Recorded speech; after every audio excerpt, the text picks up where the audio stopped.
Well, Amy, thank you so much for being on the show today. Oh, thanks for having me. Absolutely. So you and I reached out to you because I really enjoyed what you were doing with your podcast called Inspired Conversations, and I wanted to kind of talk to you and maybe share my story on your show. And you obviously were nice enough to have me on, and we really kind of hit it off and we really connected. And I was like, I need to have you on our show because I think what you're doing with every single day, with your coaching business, with the podcast, you're truly changing the world. So I guess where we can start is, what brought you to this point? Why did you choose this route, and why have you made the decision to help people in their journey? So that's such a good question. And thank you. It was such a pleasure having you on Inspired Conversations. So thank you. I love having you on, and then I love being a guest. So thank you. But, it's so interesting because I don't know if I chose it or it chose me. I'm one of those people who went to college and got a job after college. I moved. I'm from Southern California, and I moved from Arizona, where I went to school, to San Francisco and did the whole corporate thing. And I thought I was doing everything right. And then I found myself just hating my life, loving my friends, loving everything I was doing in San Francisco, but just hating life. And I couldn't get out of it. I tried for promotions, I tried for different jobs, and I was just in this that gray cubicle dead life. And I hated it. And it just got to a point where I thought, I need to do something different. And I took a real big risk. I quit my job. And I hired a life coach. I quit my job. I hired a life coach. I went to a career counseling class, and it was so funny because I didn't realize it, but now I look back, I'm like, oh my gosh, what happened there is exactly what I'm doing with people now. The woman was like, oh, this class will change your life. In 6 weeks, there will be so many changes. And I was kind of like, really? I don't know. I don't think, I'm just trying to figure out what I really want to do. And I was in marketing and advertising and that whole world. And so I was like, I just want to figure out what I want to do. And I was in the room with other corporate people in downtown San Francisco going after work. And on the 6th week, my very last class, I quit my job, and I literally skipped to work. I walked in, and one of the guys in the class, he was really negative the whole time. And I'm like, you guys will never believe what I just did, literally 15 minutes ago right before I got here. And I said, I quit my job. And they were like, what? And this guy was horrified. He's like, what are you going to do? You really figured it out in this class? I'm like, I didn't, but I figured out that I wasn't doing what I love. And You sometimes have to take the risk. And another woman walked in and said the same thing. She quit her corporate job too. And this guy was freaking out. But I realized, you put something in motion. My putting in motion was going to the career class to have that exploration of what do I really want to do.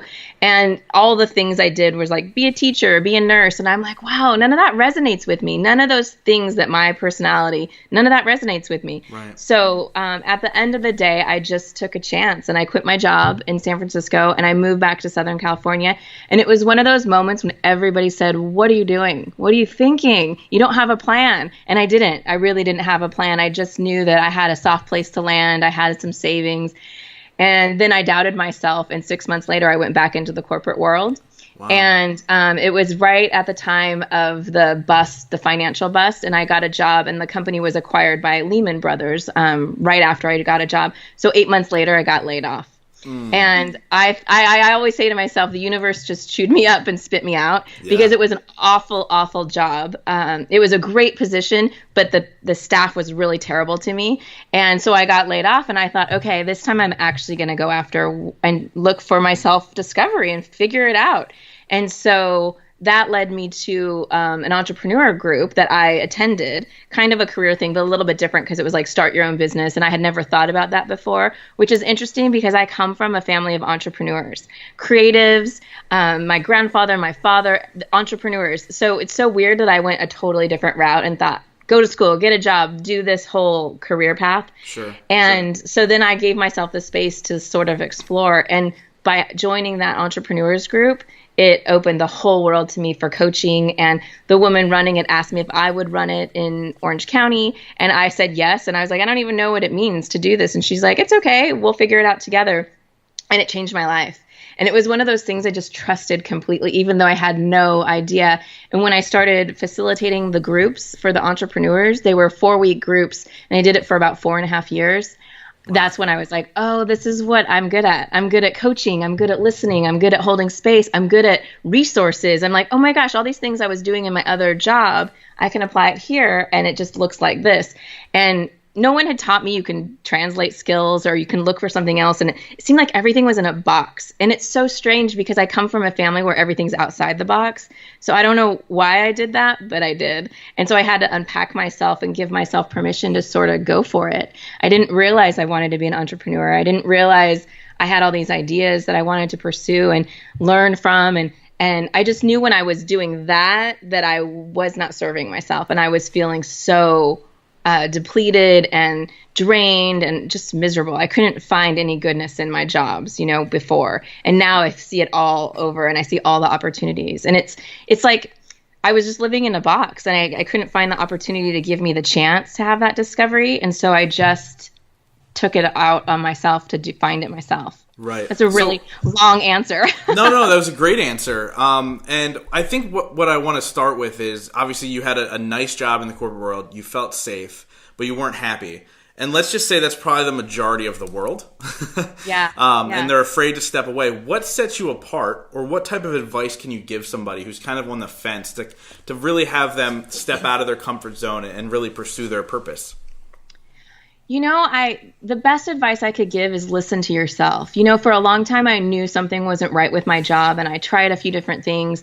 And you notice what's going on around you. Like if you're going for opportunities that you're not getting, you're maybe trying to change your work, situation, and it's not working. And there's something that maybe you're really love to do, but you're not doing it. And it could be anything. I mean, you don't have to quit your job and become an artist and be super dramatic about it. But if there's something maybe you're doing on the side and it really fuels you, look into that. Sometimes we're perfectly happy in our work situations and we just need to get more creative in our lives and kind of have more fun. Whether it's go out dancing with your friends or go to an art class or go to conferences if that's your thing, or, keep that inspiration going for you. So sometimes it's that. I mean, I have some friends that love the corporate world. I have one friend that's like, can't imagine doing what you're doing. She loves the corporate world. And I'm like, that's so great. I'm glad you love I love it.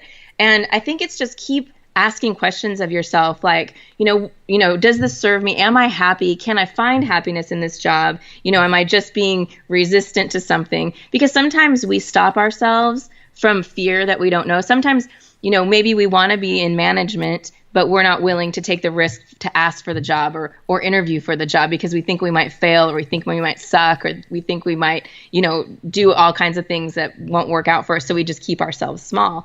And I think that relates to anything. We keep ourselves small by not even asking questions of ourselves for the discovery, and by not just taking a chance. So, I don't know. I think I could have easily stayed in those jobs and still be living in San Francisco and making a decent living and just, but I know I'd be unhappy. Except the housing prices are insane.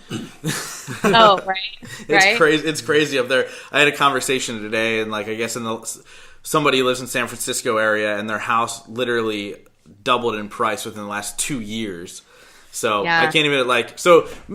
I don't know how comfortable you would have been, but I get what you're saying. I mean, I think a lot of times we, like you were saying, we settle, mm-hmm. and we go, okay, well, I guess I'm happy. I guess I can do this.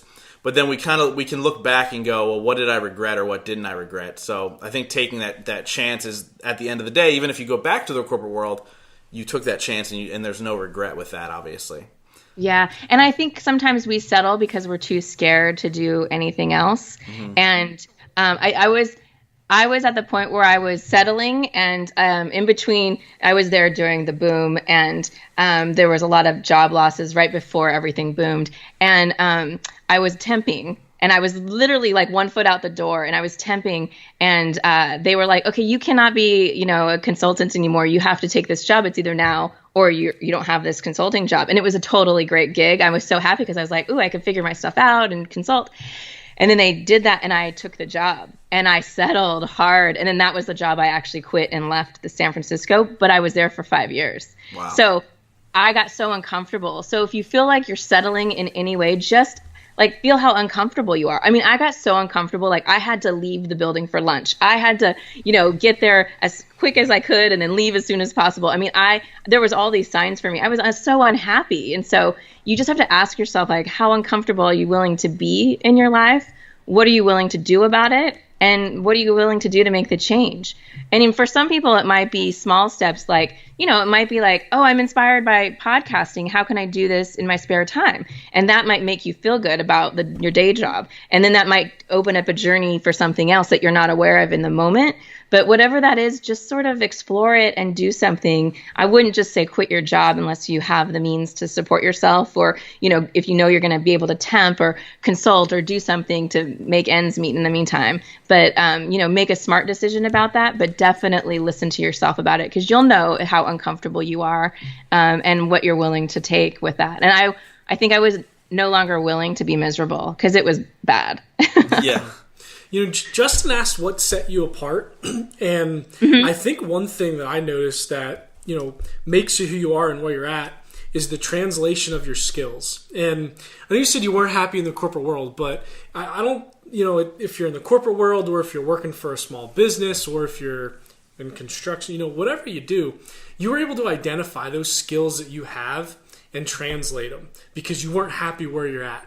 What advice do you have for people out there that have skills, or how do they identify those skills and then apply them to something that they really love? That's a really good question. I think, and to be honest, I think I translated those skills and realized that after the fact. But I think keep asking questions, like find who's doing what you would love to do and ask them what they did to get that job or to do that, be in that business, and align yourself with things that inspire you. If it's about, if you're wanting to get into the media world, align yourself with people who are in the media. If you're wanting to get into the art world, align yourself with people in the art world. Even if it's so far from your current job, whether it's a big business or a small business, some people really want to be in the corporate world and that's all they want and they want to do management. Then meet those people and be where they are and learn from them. And then, take a look at your skills. What are you really good at? And what are you not so good at? What do you like to delegate? What are the stuff that you procrastinate on? Like, what are the tasks that you procrastinate on? Because those are probably not your favorite skills, and they might not be the things you're good at either. So just kind of notice where you are with your work. Like, for instance, like there's a ton of editing and podcasting that I always put off and procrastinate. It's not that I'm not good at it, because I can do it just fine. I just don't love it, So it's like, just notice what you love and what you don't love in your daily routine, and then, take that and like expand on it. I think that's probably my best advice. And something I've learned as a podcaster, which I heard before, but, I kind of translate it differently now because I see how people say yes. I always heard like, if someone's doing what you do, ask them for an informational interview, especially if you're like going to interview for that job. And I never did that in, back in the day, even like college interviewing. I never did that. If you can find someone doing what you're doing and ask them for an informational interview, or just ask them to meet for coffee or Skype or whatever real quick, people are willing to say yes. And I heard that so many times, but I never did it. And now in the podcasting world, I ask people to interview all the time, and I have no questions. I mean, they can say no, they can ignore me, they will say yes, so it's like, just ask. And people will say sometimes, how did you get that person on your show? And I'm like, I just asked, and it's like, I'm sure you guys have experienced that too, but I say that it translates to anything in life. If you meet someone and you're like, whoa, I would love to travel the world and do this, that, or the other like you. How did you do that? How did you learn? Who did you learn from? Just ask the question, and then it might inspire something, and it might open up a door for collaboration. Collaborating these days is so easy. Everybody's like doing a gig, and there's so much that people want to share and give to each other. And I think those barriers are really breaking down between us and for community. So I think I would just say ask, and let yourself feel nervous, let yourself feel embarrassed if they say no. Like I got so over that. I mean, after a few asks where people ignored me with my podcast, I'm like, I so don't care. I'm going to ask anybody and everybody. I mean, I actually do it live at conferences. Like I'll walk up to somebody that just spoke and I'll be like, I'd love to have you on my podcast. And they're like, okay. And I'm always surprised when they say yes. So, it's like, just ask. I mean, people are willing to be supportive and help, and you'll have some discoveries that you never would have imagined, and you can apply it to your own life. And then you're like, you know what? I don't want to do that because that sounds awful, and then you'll have more information. So I would say it's just one way to inform yourself. I mean, obviously you can Google anything and get information, or YouTube to get information about things. And I just say go for it and don't feel shy and ask, because we are all human. We all have the same wants, desires on some level. We want to have freedom. We want to have love. We want to be, heard and seen and accepted. And, and I think everyone relates to that. And I want to say this too. If someone's not willing to recognize you or talk to you, then don't worry about it. They're not worth talking to at this time and juncture, and we come up against that too. So it's not personal ever. Yeah, absolutely. So we talked before the interview actually started, and you were talking about your coaching business and how you're an entrepreneurial coach as well as a business coach. But you said a lot of the entrepreneurial coaching that you do is personal as well, and life coaching and helping people get through those barriers that they have to break down. And I actually read a couple of the testimonials that are on your website. And one of the individuals said that you are amazing at shifting a negative and making it a positive. So how does somebody who's in a negative mindset right now, everything's coming and flying at them, everything's negative, nothing's working out, how are they able to take those scenarios and spin it on its head and make it a positive thing and really kind of use it in their favor? Oh my gosh. I think when you're in a negative swirl, it can be so hard to get yourself out of it because it's all you sort of know. And like you're maybe wanting to reach out, but your results are proving what your thoughts are and your being is and your energy is all about. And it's so hard to make that shift. But, like something really easy to do is if you're in that what if mentality, like what if it doesn't work? What if it never happens? What if I can't? Just flip it. What if you can? What if it does?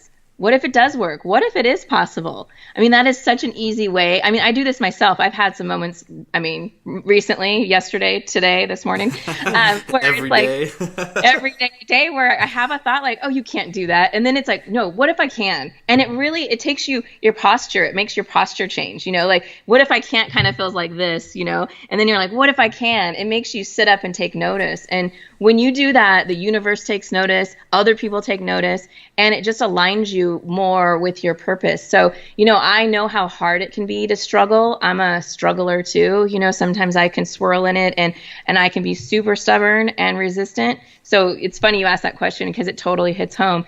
You just have to flip it, and you have to find a way for yourself that works for you to pull yourself out of that energy, whether you align with a coach, whether you read something, whether you find something on YouTube, or you listen to a podcast, find supporters to like pull you out, because as much as we want to do things alone, it's not always easy to do it alone. And there's so much information that can be supportive of us on our journeys. And so just know that anything is possible. And I don't just say that, I know that like anything is possible. So I think you guys know that too. So I think that's my advice. Just like look at the possibilities of the flip side, and that is what will turn it around for you. And ask yourself questions, like, why do I think this? Go a little deeper, because the other thing is, I just said that about support, but the other thing is we also have all the answers ourselves. So if you ask yourself the hard questions, like, why do I really believe this about myself? And you might have a flash of a memory from being a kid or something somebody said to you, and you're like, whoa, that's why I believe this? Okay, I can let that go. But sometimes we never take a moment to ask ourselves, why do I have this belief and what's going on here? So I would say pause and just give yourself that moment. Like, why do I think I can't do this? Why do I see all these other people doing something I want to do, but I think I can't? Like, what makes me different than them?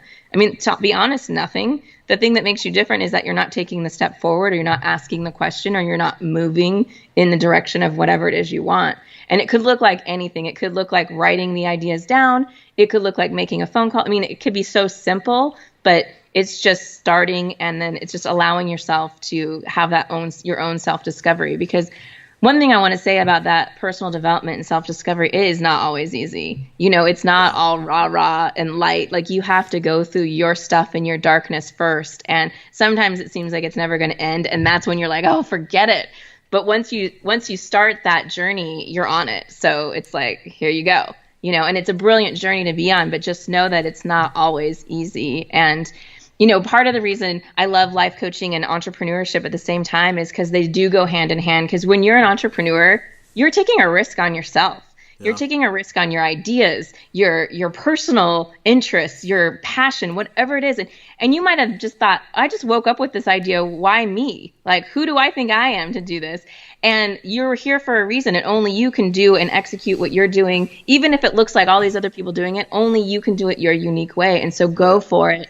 But what happens is then we doubt ourselves. We do that, why me? I can't do this. And then that's where the personal coaching comes in. And so it does go hand in hand. And don't be fooled for a minute, anyone listening, that people at high level, whether they're like a high level entrepreneur or the CEO of a company, don't believe that they're doing it by themselves. They have support, they have coaches, they have, high performance coaches. Everybody does. Like everybody who you're seeing out in the media or on TV, like from football stars to baseball stars to C-level people, they have coaches. So just know that they have support. So why can't you have support too, in whatever way that looks like for you? Absolutely. I think that's one of the biggest things. People don't realize how much mentorship and help is out there from those types of people.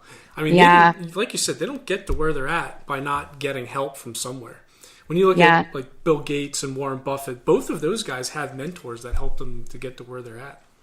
Absolutely. And that's where you get support. That's where you get new ideas. That's where you get leverage. That's where you get connections. I mean, there's so much that comes from that. Like nobody's an island, nobody's isolated. And if they say they've done it themselves, they're a liar. Yeah. So this might be a good segue because I'm curious. You talk about the 7 secrets of living what you love. And for the sake of time, I'm not asking you to go through all 7 and tell us all what they are. But what do you think the top 1 or 2 are that you think people need to know about? I mean, honestly, the top one is being true to yourself. Listening to yourself. That is how you get to living a life you love. Because if you're doing everything for somebody else or for other people that have an idea of what they want of you, or because you think you should be contributing a certain way because it looks better for your image or something, you have to really go for what you love and desire. I mean, it could be anything. It's like being true to you means you have to know who you are and know what you're up to. So if you're in the corporate job and you love it and you want to make a bigger impact in the world, know that and then do that somehow. If you're a father or a mother and you want to spend more time with your kids, knowing that about yourself and knowing maybe that you're kind of sucking at it right now is how you help yourself love your life. And you realize, okay, this is lacking for me, so this is what I'd like to do. So it's really being true to yourself. And it kind of goes back to what I was just talking about, like asking questions of yourself and really knowing who you are. You have to do the deep dive. There's no other way around it. You can't pretend to know yourself if you're not giving yourself a chance to have the space, have the inquiry, take a class. It's funny. I'm the person in my family that everyone's like, you drink the Kool-Aid, because I'll read personal development books. I'll listen to podcasts. I'll go to conferences, and I'll do all kinds of things. And I just say, I love Kool-Aid, it's something that helps us become better people. And it's just, if you take one idea and use it to change your life, if it resonates with you, this is the other thing about being true to yourself. You don't have to do everything everyone else is doing, right? What works for one person doesn't work for another. What somebody's really inspired by falls flat with another person. Somebody might love to listen to podcasts and another person is like, I would never do that. I have no time. So they would find no inspiration in it, right? So being true to yourself is knowing what works for you as well. So it's kind of, it just goes back to that philosophy. And something I was inspired by was that Hopi poem that I heard Maria Shriver read when I first came down. I went to the women's conference and she read this Hopi poem. And the very last line says, "We are the ones we've been waiting for." And it just struck me like a thunderbolt. And it gave me chills. It still gives me chills when I say that line, because we are the ones. And I'm a seeker too. Don't get me wrong. You can tell by my podcast who I talk to. I'm always seeking information. And it came to me at one point where it's like, it's not about anything anyone's telling you. It's about you. You have the answers. You have the ideas. You have the inspiration. You have the ability to do anything that's coming to you. So go for it. And so we are the ones we've been waiting for. So it's like, turn it in yourself and be true to that. And so you've got to take that moment to have that opportunity to discover yourself.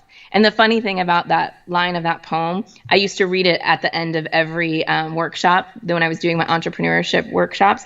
And then throughout the past, I guess, 10 years it's been, or a little bit longer, that line shows up for me all the time. I mean, I was in a service. I go to Agape in LA, a spiritual center, and I was in a service where we all wrote letters to the universe, and then we put them in a basket, and there's like 1,500 people in the room, right? And then we all pass the basket, and you just take a random letter. And at the very bottom of my letter, whoever wrote, "You're the one you've been waiting for." And I'm like, oh yeah, it shows up for me all the time. So that's become like my message and my mantra, because it really is about that. And I would love for people to know that you're the one, you have it. You can do whatever you want to do. You can create whatever you want to create. You can be as happy as you want to be, because right now you already have it in you. Like, you're already happy. You just got to discover that happiness and joy. And in the life that we're living right now, we're going so fast, and we're trying to meet everybody else's needs, like, especially during the holidays, right? We're like going to holiday parties, and we're doing all these things, and we're running around. It's like you can always slow down and take your time, but we feel like obligated to run around, right? Because everybody else is running around. So the point is, like, for us to find our true essence and do what works for us. And doesn't matter what people say about it.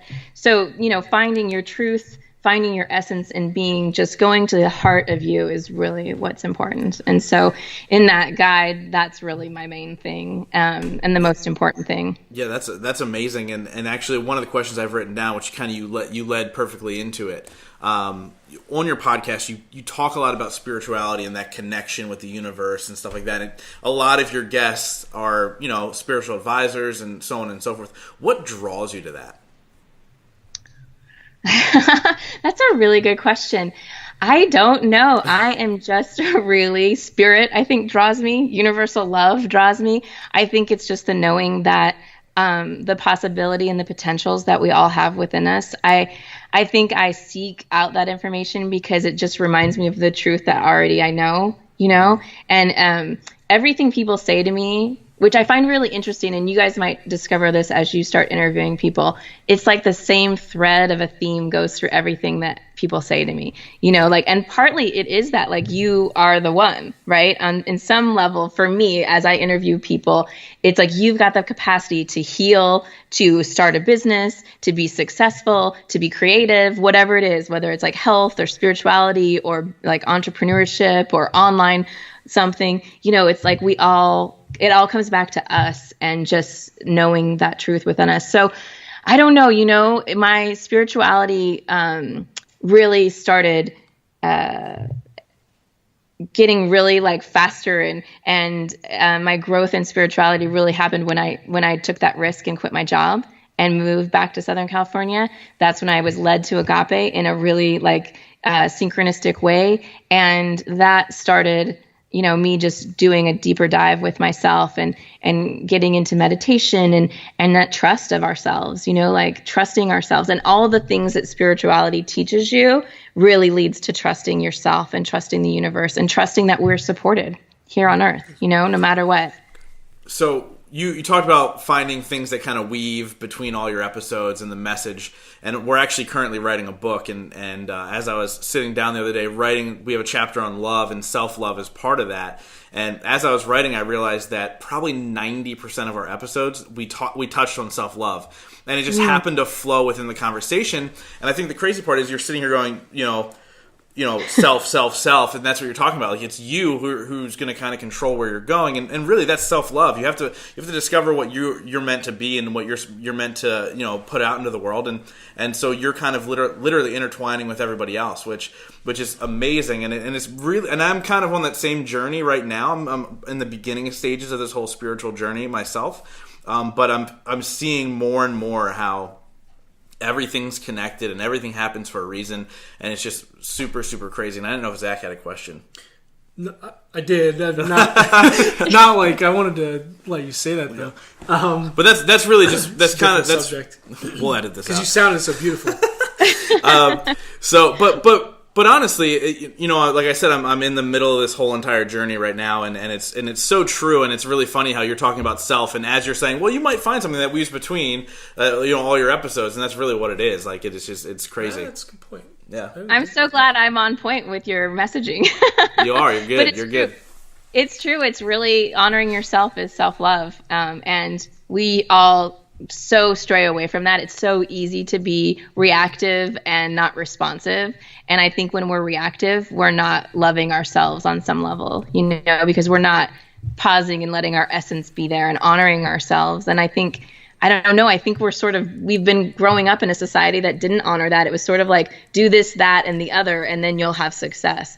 And even I grew up with these ideas. And literally about 12 years ago, when I did quit my job, I said to my dad, why was it pounded into me like, get a job, go to school, get a job? Because my family were entrepreneurs. My dad's a jeweler. He is like a craftsman at heart. I mean, he is like an amazing craftsman. My grandfather was a jeweler. My uncle's a jeweler. It's like, why was it pounded in my head to go to school and get a job? And it was something I just took on, right? So in that, I took it on, and then I didn't honor myself in my own creative path. So we all go about it different ways, but I think right now is the time I feel that it is about self-love and honoring ourselves. And I'm not surprised that that's what's coming forward in your conversations, being that you're talking about entrepreneurship and personal development and all that. It's like the perfect message. So I'm so glad to hear that. Good. I didn't realize that until now. It is the common theme, though. That's awesome. You started some really cool growth opportunities for women, and I just want to touch on that a little bit because you talk about and you teach that every woman has an inner light. And can you talk a little bit about that and how they find that and what it is? Yeah.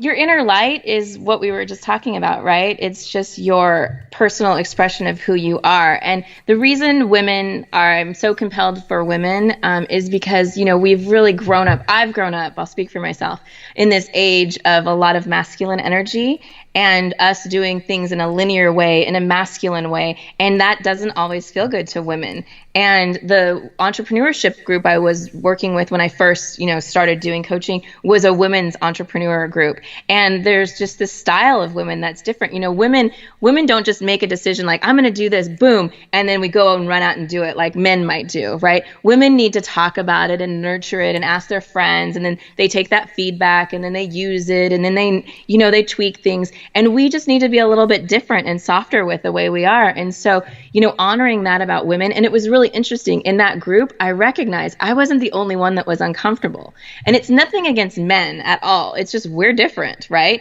And if you look at corporate America, if you look at the way some of society has been built up, it's been built up in a masculine energy. And quite frankly, we're moving into a world of feminine energy, more nurturing, more caring. And I think we're seeing a breakdown in the masculine energy, especially right now. If we're not seeing it like politically in America, we're seeing it in so many other ways, financial institutions, in other corporate ways of being and doing business. You can just look at the masculine way, which I'm just talking about like linear structure, that kind of thing. It's breaking down right now. And so for women to recognize like, oh, that's why it doesn't feel good to me because I have this other way. And, and it was so interesting when I first started, I started a little, blanket business, like a little baby blanket business. And I had a conversation with my friend. Her husband walked in and he gave me all this feedback and squashed the idea, like flat out, walked away. Wow. And I just looked at her and I was like, wow, that was everything I'm teaching, just currently in form. You know what I mean? Like it was just a reality check. And I was like, wow. And you know what?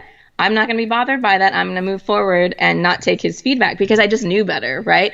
But a lot of the times we don't know better and we really are reactive to it. And so for women to just discover themselves and just know that we move a little bit differently. And if you're in a situation, sometimes we need, like for instance, in a political setting, women have more masculine energy because it's masculine dominated energy, right? And in order for a female to get into that world, you have to have that masculine energy. And until the scales tip that there's more women than men in that arena, it will still be that way, right? Until the scales tip and it becomes a little bit more nurturing. And that's just a fact. And you can just look around and see it, right? And it's really kind of interesting for women to just recognize their balance with it. And it doesn't mean that men don't have that feminine energy or way, or women don't have that masculine energy, because I know a lot of women with the masculine energy and they don't have a problem. But I think majority women just do things differently, and we just need to notice it and honor it.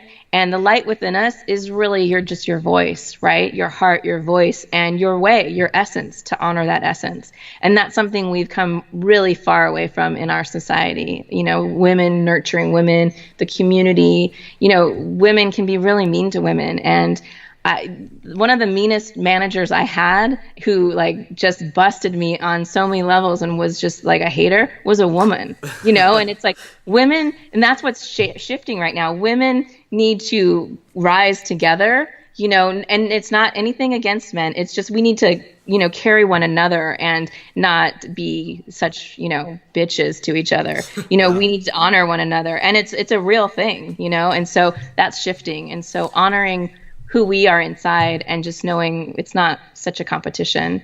That hopefully that answers your question. It does.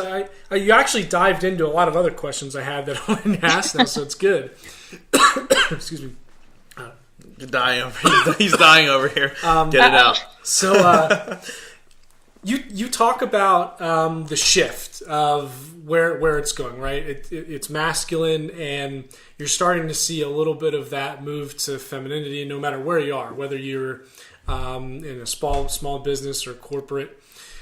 What suggestions do you have to be prepared for that? Oh, wow. I think my suggestion is to be present, to notice where you land on the spectrum. Sometimes I can be wildly masculine, and then sometimes I can be wildly feminine. And I think for me, it's finding that balance in between. And I don't know if you guys notice that for yourselves, or noticing who you're with and the awareness of your situations, whether it's in business or in community or friendship or family. I think it's just really being present and noticing. And again, looking at yourself and where you're, are you reacting to situations? Are you responsive to situations? And maybe why? Sometimes I get really controlling, and I don't know that it's masculine energy, but it might be fear, right? And so I think the awareness that we have about ourselves and where we're landing in the spectrum of it all is really important. And if you don't know about masculine and feminine energy, I would say just start doing some research about it and look up, how women do business differently from men. There's books about it. There's research. I mean, linear versus the way women do things. I mean, there's all this language is out there, so you can do a little research to find out more. But really, I think it's just presencing yourself and being aware of the situations you're in and respond accordingly. If you can. So obviously we interview a lot of successful people that are dominating their field like you are in coaching and podcasting. One question we like to ask every single person is, what are 3 things you do every single day to ensure your success for that day? Oh yeah, that's such a good question. 3 things I do: meditate, connect with nature. So luckily I'm in California where it's mostly beautiful outside.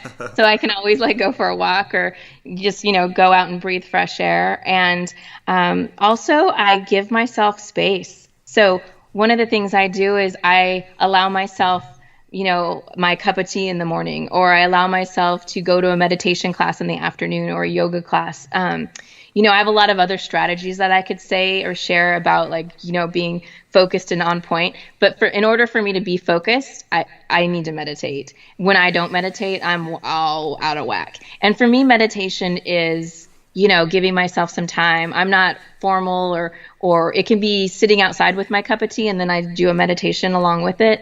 Or my meditation can happen when I'm outside walking. So it's sort of weaving those things through my day. And then that allows me to be really clear about what wants to happen. I'll give you a 4th thing too. It's batching my work. If I'm doing my podcast, I batch my interviews and I try to schedule them all in one day. If I'm doing my editing, I batch my editing all in one day instead of doing an interview and editing and then all my social media. That just that's crazy making. That's for me. But Batching is a really strategic thing to do. So a little bit of practical and a little bit of woo-woo. No, I like that. I like that a lot. So we do a couple things to wrap these episodes up, but before we get there, is there anything else you want to add? And how do people get a hold of you? Where do they find you? Where do they find your podcast? How do they, hire you as a coach? What do they do? Oh my gosh. Thank you so much for asking me to be on. I love this conversation. I always love how the time flies when we're sort of speaking in our truth and our essence. So thanks you guys so much. And you can reach me at my website, which is amyschuber.com. You can listen to my podcast on iTunes or Stitcher Radio or on the website inspiredconversations.net. If you want to send me an email, if you're interested in coaching, you can put coaching in the title and send me an email at amy@amyschuber.com. And you can find me on all your social, gigs, Facebook, Twitter, Instagram at Amy Schuber. So, and yeah, I have availability for coaching. I love connecting with people and helping people get to their truth and their essence. It's like my absolute favorite thing to do, no matter what's going on in their lives. So yeah, thank you. Thank you for letting me share that. Of course. So now we're going to go into a little word association. So what I'm going to do is I'm going to give you a word, and you just tell me the first word that comes to mind, even if it has nothing to do. Like we interviewed a comedian who threw words out that meant nothing. So whatever the first thing that pops in your brain, you say it, and we'll go from there. So the first word is inspiration. Joy. Podcasting. You guys. I love it. Coaching. Love. Doubt. Oh, yuck. I think that was it. Yuck. It's all one word.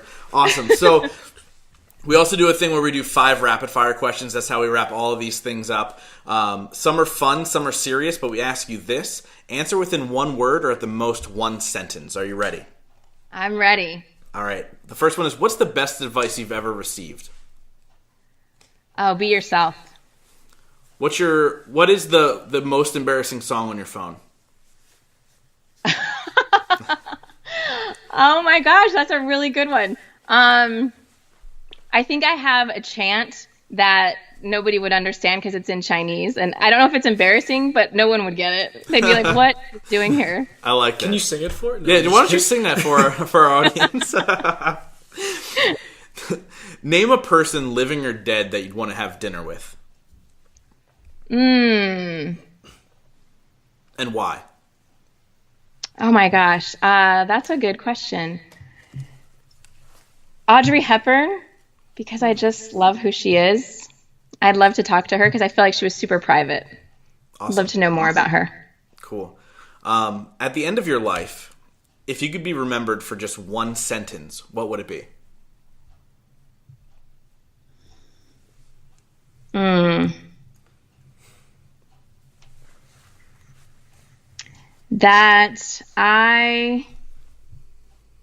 The one sentence I want to be remembered by, I mean, of course, that you are the one you've been waiting for. I love it. And we wrap up every single episode with the same question. Since we're called the Growth Now Movement, the question is, in your life, what has been your biggest moment of growth? I think my biggest moment of growth was when I actually had enough courage to quit my job and not know what was on the other side. Because since then, there's a lot of unknowns that I've stopped myself because I don't know what's on the other side. And sometimes I can't believe I quit my job without a plan. My only plan was to leave the job and leave the city. And other than that, I had no idea. And I look back and think, what were you thinking? However, it was my biggest moment of growth because I wouldn't be here having this conversation, doing what I'm doing without that shift or change. And it was a huge risk. So I think that allowed the most growth for me. That's awesome. Well, Amy, thank you so much for coming on and sharing information. And just thank you so much for what you're doing, because I think that you truly have everybody's best interest in mind, and you're truly doing things that are going to shape the world in amazing ways. And just thank you so much for doing that. Oh my gosh. Thank you so much for being that mirror for me, because I feel the same way about you guys. And it's a true honor. I'm so grateful to be connected with you guys today. So thank you so much.